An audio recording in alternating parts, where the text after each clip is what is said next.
When Jaguar Wright started talking about the new Diddy documentary, she made it clear right away, almost nothing in it was new to her.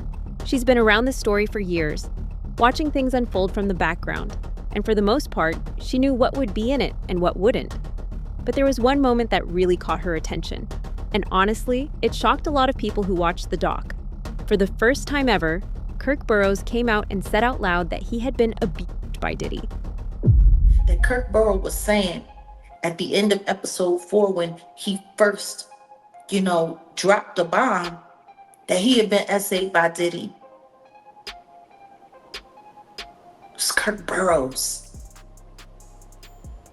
Yeah. Who has been here since the beginning. That time, I didn't think nothing of it, that he was spending the night with Kirk Burroughs either every Wednesday night. He got a whole girl at home, but he's spending the night with Kirk Burroughs. He's staying at Kirk's house. Like, yo, all right, cool. Didn't think nothing of it. And then Kirk had made a mention to some people over the years that him and Puff used to wake up and pray together. And I'm in my mind, I know he's talking about saying prayers and all that shit like that. But in my other mind, I'm thinking you waking up with a dude praying? Shit is going on.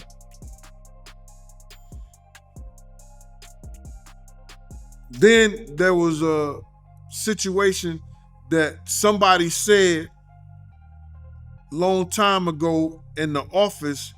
They caught Kirk giving Puff a in the office. And curiously enough, even Gene Deal, who has seen Diddy do the worst of the worst when it comes to crimes, was shocked and speechless when he found out what Diddy had done to Kirk. He sure telling the world now. He telling the world now he was forced to do this. That's what I'm trying to figure out. I'm trying to figure out why he didn't come out sooner. He also alleging that Diddy, forced him to give him jobs. Oh my God. So you telling me that in the lawsuit, and I seen it, man, that he forced him to sing in the mic. And it wasn't in the studio. Yeah, that's what he claiming. Yo, bro, it's crazy. It's real crazy that Kirk is alleging all these things that people always said back then. I remember when me and you had a conversation about this years ago, and you asked me, was I going to talk about it? I said, no, I'm not going to talk about it because I'm going to let him talk about it. I didn't know he was going to do this lawsuit and put this shit in there. But I told you years ago that I'm not going to talk about it until he talks about it. Now, the reason why Kirk's revelations may be the biggest ones yet is because he saw things happen internally more than 30 years ago. He was close to Diddy during the most formative years of his life. He knows Diddy inside out. So, to Jaguar, Kirk is confirming what people have been talking about behind closed doors this whole time. He said people keep pretending like all of the stuff that they hear about Diddy is something that's new. He's been doing these things.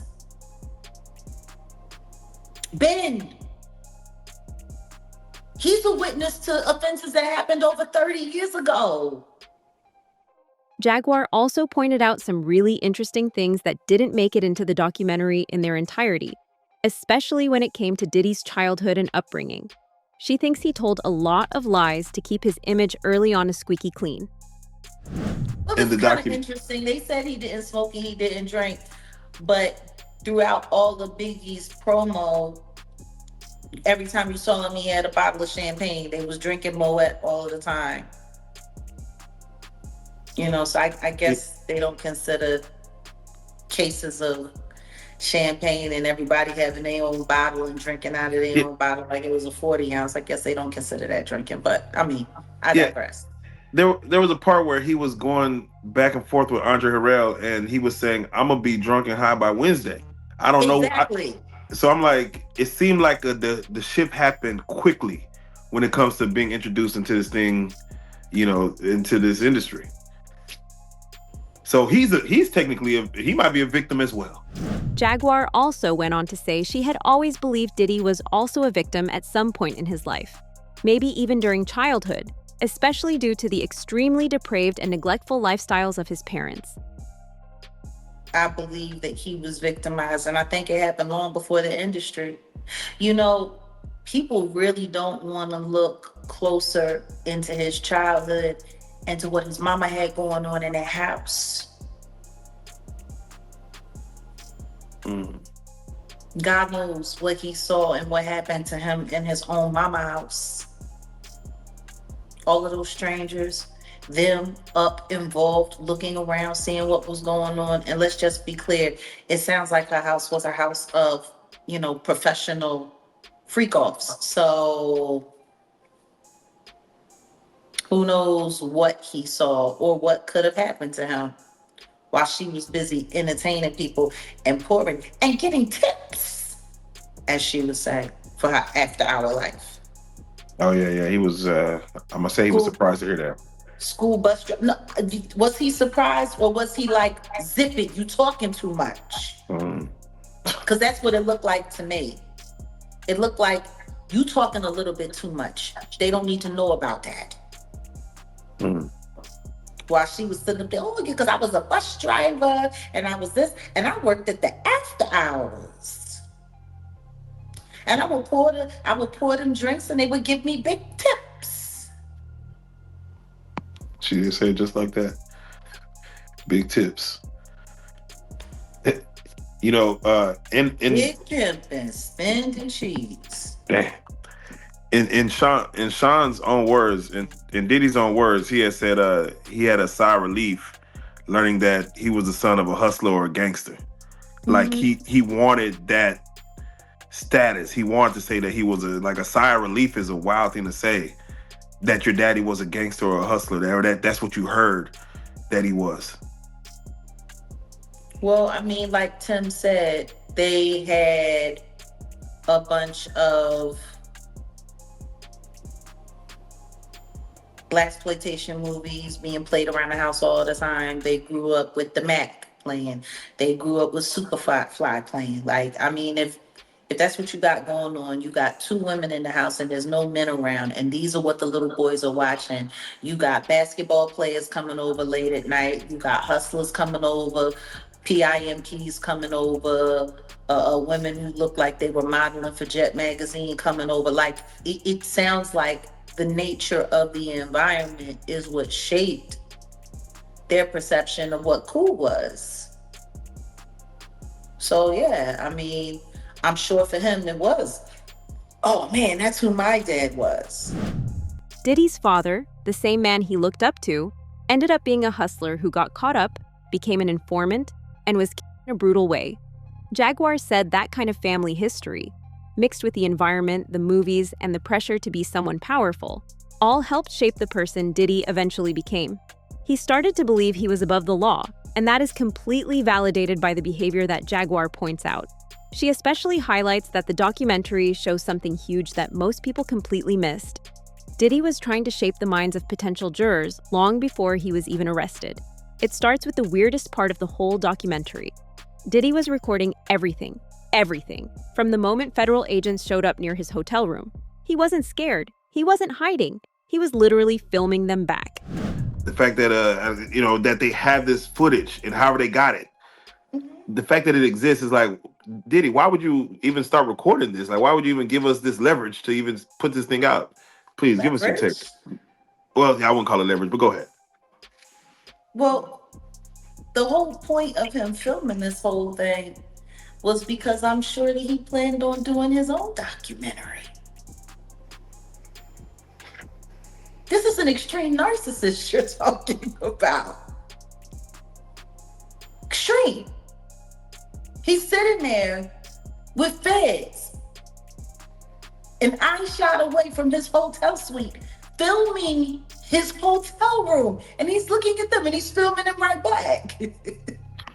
He's literally saying in certain parts, yeah, make sure you're filming all of this because we need to get some cutaway shots. That's wild. That's wild. No, he was literally, I mean, did nobody pay attention to that? Oh, I saw it. Like he said, yeah, make sure you're filming all of this. We need this for cutaways. Like you're sitting here collecting footage, like a director, like an AD. Jaguar says this wasn't some random choice. In her view, this was classic Diddy, an extreme narcissist who thought he could control the entire story. She believes he planned to make his own documentary about the situation, turning himself into the hero of his own movie. But what shocked her most wasn't Diddy filming. It was what he and his lawyers said while the cameras rolled. But when you've got a lawyer like Mark Agnafilo, who is orchestrating your possible surrender, because as you heard him say in the beginning of the documentary, he was very clear. It's almost the middle of September and there's no indictment. As you heard Diddy say, I've been an exemplary client like you've asked. You said I've been an excellent client. I came here. I did everything you asked me to do. Mm-hmm. That's what they're literally having this conversation. Yeah, in that conversation, Diddy was worried about the outlook of the public versus the victims. The outlook of the public. Oh, he was worried a lot more than that. Mm-hmm. You don't think? He literally sat there and said, we need comms. He's sitting there talking like an evil dictator. We need comms. We need a way into this conversation. We're losing, he said. We're losing. Losing what? Come on. What were you losing? But the key words that he said that were so important were, we need to be able to be speaking to the potential jurors. So, in essence, Diddy wanted to control the narrative before anything had officially even happened. Jaguar points out how dangerous that is. If someone with that much money and power tries to shape public opinion before a trial even exists, how can regular people get justice? He said, you might only be the guy that watches CNN, but there's 9 billion people in the world, and 7 billion of them are on Instagram or TikTok. We need to have control of that. He said we need to know how these potential jurors are thinking. Mm-hmm. That's what he said. Facts. So what does that mean? He hadn't even been arrested yet. He hadn't even been taken into custody yet. Damian Williams hadn't come forward yet with a list of the charges that they were charging him with and what they were taking him to trial for. That didn't happen until December. Mm-hmm. So once again, they were losing? Losing what? Losing at what? We need to have control of comms. We need to make sure that we know how the potential jurors are thinking.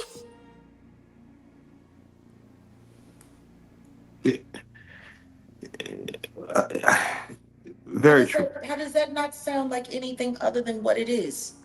Mm-hmm. They were looking to infect the jury pool as early as possible. They were hoping to infect the jury pool, to see a lawyer sitting on the phone, having a conversation with a man who was about to be charged with some of the most heinous acts known in recent history. She says you can't go to the boss because the boss might be the one hurting you. You can't go to the police if they're paid off.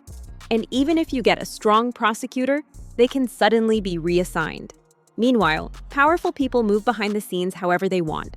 She then pointed out how similar the stampede Diddy caused at a college basketball game in 1991 was to the tragedy at Travis Scott's Astroworld. She said people should be careful around anybody who works this hard to evade responsibility and financial liability. Gene Deal has also previously talked about the tragedy and how horrific it was on several occasions. Here is his recollection of events, and the part that'll stand out to you most here is how apathetic Diddy and his closest friends were to the people who were dying as a result of the chaos they had created. I did a walk around, so I walked around the top of the floor, went down the steps and went in the gym, and then came across the gym, and I seen that you can go up the steps and be right there at the front door. So everybody was coming in. You seen Dougie Fresh, Red Alert, they was on the mic. People started coming in and everything. It was cool. And then when LL Cool J and Mike Tyson showed up, that shit must have went pandemonium. They must have broke through the first doors where the FOIs was and came to the door where we was inside at. And it was a glass door that they were crowded at in the glass door, and people were steady pushing the people through the door, whereas that they pushed the people so hard that the glass broke and people fell through the glass doors at the top of the stairs. And when people fell through the door at the top of the store, we grabbed this girl. She was pregnant. We later found out that was Father MC's baby's mother. And she died that day with her baby inside her. And you could see that she was pregnant. You know what I'm saying? She had to be like 6 or 7 months pregnant. So we grabbed her and helped her up. And then she ended up going downstairs when we had got her out the way. So they got trapped down the stairs. After they broke through the first glass, they got trapped downstairs through the second door because Jessica had got scared. That was Puffy partner at the time, Jessica Rosenberg. She got scared, ran downstairs with the money box and shut the door behind her. And all those people got shut down in there and got trapped. Right. 9 people died that day. 29 others were injured. And I guess Nice and Smooth's bodyguard was one of the people that got killed. My man, let me tell you something. That dude was about 6'4". He had a white t-shirt on, I think with khaki pants. I was over there trying to resuscitate him, and I was like, this is crazy. Jaguar explained how nobody really faced serious consequences for that City College incident. Instead, Diddy protected his money early by putting Bad Boy in his mother's name, so they could never seize those assets. She said it was a strategy to avoid getting hit with lawsuits later. Him putting his business in his mother's name and the U.S. attorneys trying to go after RICO that he used his business as an enterprise to do these sexual deviant things. Yeah. Technically, if he's just getting, let's say, small payments from his mom, he's not technically using the business. Do you think that they barked up the wrong tree to even lose this trial based on him saying that, hey, I'm not even the owner of Bad Boy. I'm just let's say, an employee who just gets payments to do little small things. Shouldn't they have realized that or noticed all right, we can't trace the money back to the owner of Bad Boy? Well, see, that's the thing. That was for Kirk Burroughs' case. What about now? Because Combs Enterprise, all of it is not owned by Janice Combs. His name is on stuff. A lot of stuff. A lot of these things that happen, it's not back then it was Bad Boy, Combs Enterprise. There's a bunch of different stuff that falls up underneath that umbrella. And it ain't all in Janice's. It's not all in Janice's name. It's not. Good portion of it is, but not all. People have to be wary about anybody who goes through this much trouble to evade responsibility and financial liability. Because even if it's not all in his name, even if it isn't all him, even if it were all in his mother's name, then that would mean that his mother is the one that's running the criminal organization, and she's been aiding and abetting his very sick behavior for decades. Hey. It sounds like they should have made sure that she was added to everything. If that's the case. Because if he's just an employee and he's just being paid for his services, then that means that all of this stuff was going on up underneath her nose, and there's no way she didn't know about it. She was involved and present for too much of it. Then she brought up the government and how the feds don't miss things this big. She compared it to Al Capone, how the government knew he was dirty, but didn't charge him directly for everything, so they wouldn't expose their own corruption. Instead, they hit him with tax charges. She said that sometimes big stories get cleaned up to protect powerful people. Now, two of those big names are Jay-Z and Clive Davis, two major figures who have long been known to have worked with Diddy and aided his criminal empire. Yet they aren't mentioned in the documentary. Why? Jay-Z wasn't mentioned at all in any of this documentary. Yet he was there for so much of it. Because right after the diddler beat the crap out of Steve Stout, the Jigga Man poked up on Rivera. Not long after that. All of this stuff happened around the same time. Why do you think Jay-Z wasn't involved in none of this? Well, I mean, he was involved in a lot of it. You mean, why wasn't he mentioned? Yeah, mentioned in the documentary at all. I mean, there was a lot of people that weren't mentioned. Matter of fact, not too many people in the industry were mentioned who were there and present. Isn't that cute? Very true. They found a way to tell that story while they kept everybody else clean. She also talked about parts of history the documentary barely touched, like the real reason the East Coast versus West Coast beef sparked, which she said was really a fight between Diddy and Suge, not the whole coasts. She also said they didn't go deep enough into Diddy's ties with Zip and the Crips, or the murder of Tupac. And speaking of the Tupac murder, there has been a huge development in the case. The main suspect in the case, Keefe D, has asked Diddy to show him some love publicly after claiming he helped Diddy get rid of Pac. Sean, you had an issue with the way Diddy was treating him, right? I just think Puff, he needs to be a stand-up man, man. That dude sat up there and did that time for you or nothing like that. Then you got this man living down there in police, living all fucking bad, man. You seem like you just leave your people for dead, man. Shit wrong, dude. Gene Deal complaining about you. I'm complaining about you. You ain't. I heard one of my homies from 30s. I heard he get every quarter he get clothes, all this shit. Then you gave this other dude a brand new Benzo or Maybach, another piece of the record company. God damn, homie. I was on top of the world till I met your motherfucker ass, dude. Shit is wrong, dude. Come on, homie. I need something. Throw a dog a bone or something. Sit up there talking about you, daddy love. Show us some love. Man, you know what I'm saying? There's ways around that, homie. Throw my kids something. Throw somebody kids something. God damn. Daddy love. You ain't no love. That ain't love at all. That's some bull. That ain't cool, dude. You know what I'm saying? Swear, man. Gene Deal, Sean, Keefe D, just everybody, man. God damn. You just leave bad tastes in everybody's mouth, man. Come on, homie. Damn. You forgot where you come from. You know what I'm saying? I know I'm like some grass and shit. You know I was in jail. Nigga ain't throw a noodle. What you call that shit? Put the hot water on, man. God damn. Yeah. Life ain't been the same, bro. Man, shit, I was getting 300 kilos a month, man. Balling, man. Didn't nobody know about me. My shit was smooth, dude. My shit was laid out smooth, man. I met your motherfucker and all the heat and thunder coming around with your motherfucker, man. And there were some more major revelations made in the documentary that have gone a little under the radar since. One major example is the Aubrey O'Day allegations.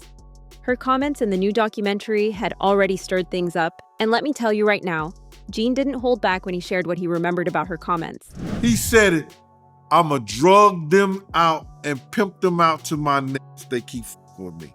And he was talking about Danity Kane as a group.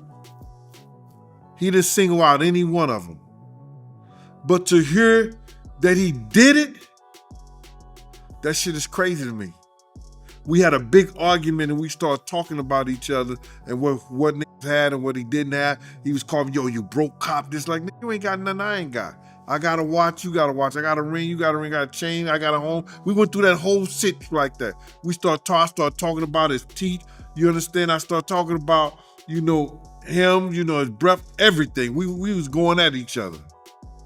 That next day at his house, he said, yo, Gene, he called me upstairs and he said, yo, Gene, I couldn't talk to him like that no more in front of people and everything like that. Cause I know me and Puff go back from the same gang since 89, 90 when he got jumped in it. You understand? We go back way to that time. So I knew him. You understand? He was like a little nephew. So when he started talking that shit to me, I said, yo, listen here, bro. You don't say shit about me, I won't say shit about you. If you say something, you open up your mouth about me, I'm gonna talk about all your green dentures and all that shit like that. We're not playing them games, bro. Monty, do you understand what I'm saying? I heard him say that he was gonna drug them out and pimp them out to his niggas. And then to hear the text message that she was drugged out and he was having sex, that shit hurts, bro. That shit is fucked up. Do you know how fucked up that is, bro? I heard this nigga say this shit out of his mouth. But to know that he was doing it, that shit was crazy to me. It makes you feel sick, bro, because I guess I wasn't looking for it. But to see her pain and to see that she had to experience some shit like that, bro, and then the nigga was doing a lot of that shit right under your nose when the days that you wasn't working or the days that you left early or you wasn't around, this shit is crazy, bro. It's crazy, bro, because he know I wasn't that type of dude. You understand? And he tries everybody. He tries everybody. I'm not saying he never tried me. He tried me before. And now, seeing people come forward with what they say happened, Gene said the whole thing just made him feel sick. He can't be the only one. The allegations coming out against Diddy are nothing short of disgusting, deplorable on a bare minimum human level. If they're true, this is the end of Diddy as we know him. What do you guys think about the whole situation? Let us know in the comments below.